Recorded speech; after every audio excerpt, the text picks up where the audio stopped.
Bom demais. Antes de eu passar para o próximo tópico, que está juntado, você falando da relação de causa e efeito, eu acho muito importante explicar um pouquinho melhor para o pessoal como é que é essa causa e efeito, né?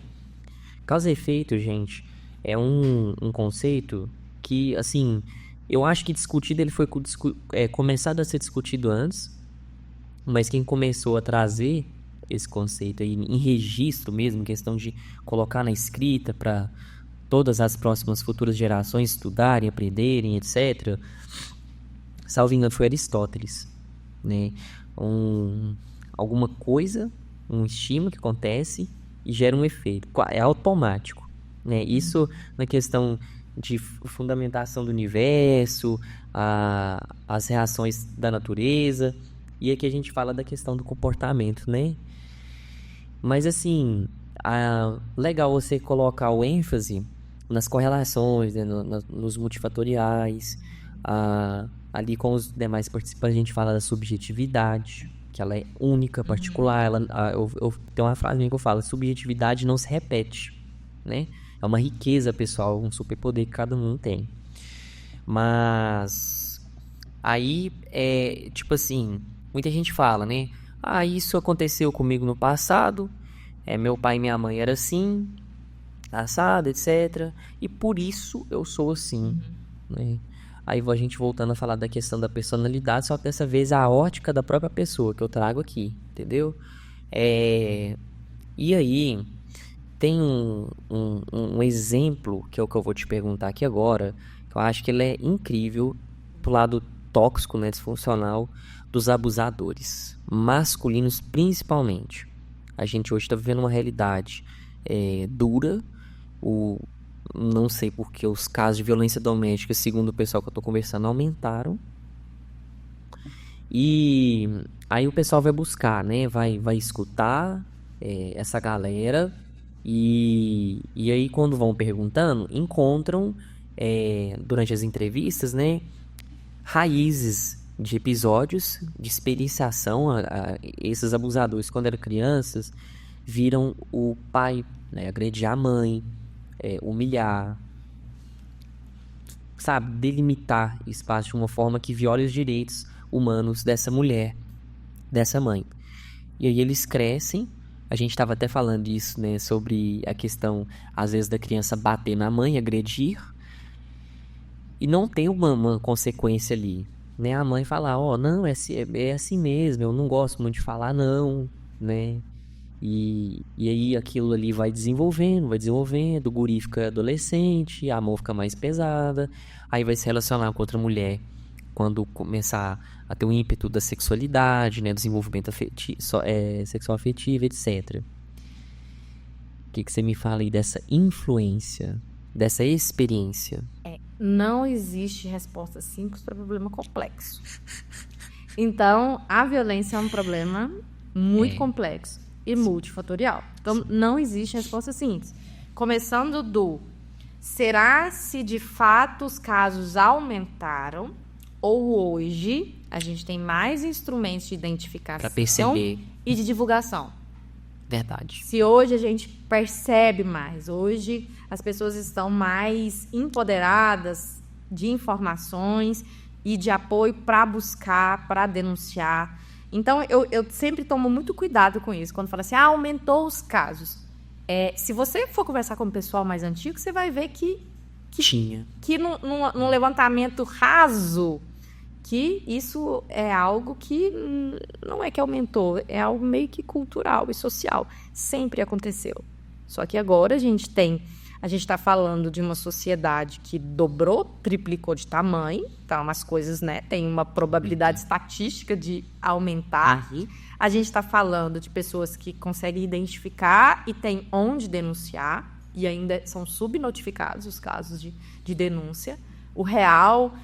por exemplo, caso de violência sexual infantil, acredita-se que os casos que são notificados são 10% dos casos que realmente acontecem. Ah, entendi. A subnotificação, ela é tipo arquivo e deixa ali. Não chegou nem a ser denunciado, não chegou nem a ser notificado. Ela acontece. Não é, Entendi o que você falou. não é que ele não acontece. Ele acontece, mas ele não é notificado. Ele não é quantificado. Ele não se torna número, ele não se torna dados. E também os meios de divulgação.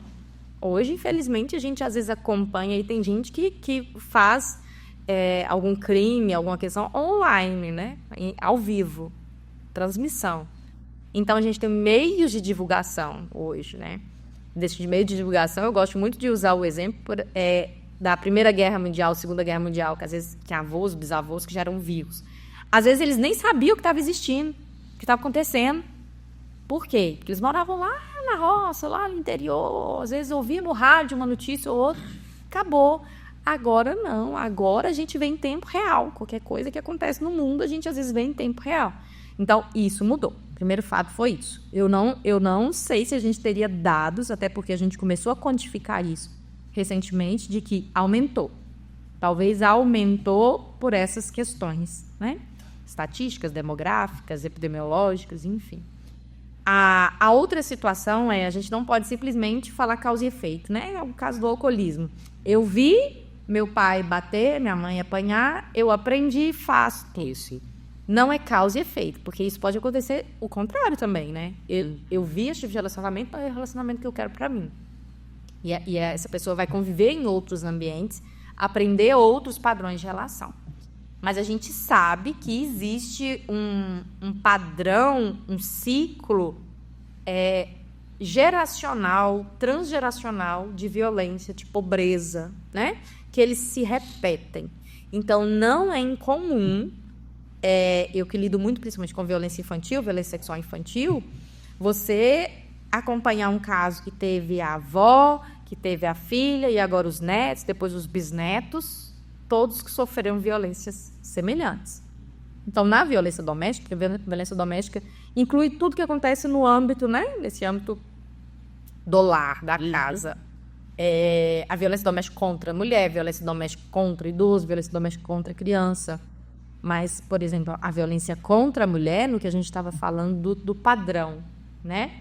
Da influência social. Você vai aprendendo o que é certo e errado, o que é permitido e não permitido na sua relação com o outro e na observação, né? No que acontece com você e no que você observa acontecendo ao seu redor. Então, se aquele é o padrão de relacionamento que você cresceu com ele, está acostumado com aquele padrão, pode ser que isso seja naturalizado de que é assim que se relaciona.